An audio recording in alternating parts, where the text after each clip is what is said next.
নতুন রেসিপির সাথে হাজির হয়ে গেলাম। হাড় শুদ্ধ চিকেন, নুন, গোলমরিচ গুঁড়ো আর গন্ধরাজ লেবুর রস দিয়ে চিকেন ম্যারিনেট করে রাখতে হবে মিনিমাম 20 মিনিট।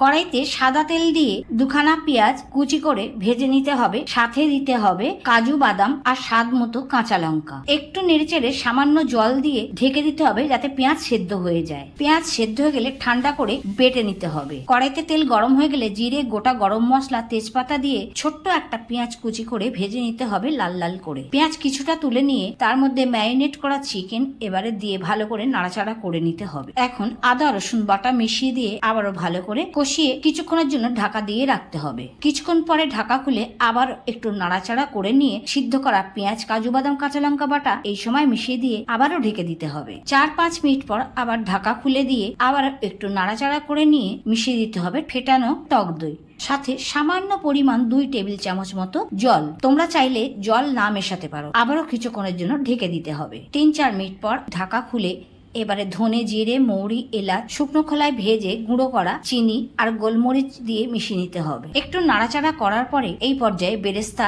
মিশিয়ে আবারও নাড়াচাড়া করে কিছুক্ষণের জন্য ঢেকে দিতে হবে। 2 মিনিট পর ঢাকা খুলে গ্যাসের ফ্লেম অফ করে দিয়ে গন্ধরাজ লেবুর খোসা মিশিয়ে দিলেই তৈরি হয়ে যাবে রাখি স্পেশাল চিকেন কারি। সম্পূর্ণ রেসিপিটা লো ফ্লেমে হবে। রেসিপিটা কেমন লাগলো কমেন্ট করে জানাতে ভুলো না।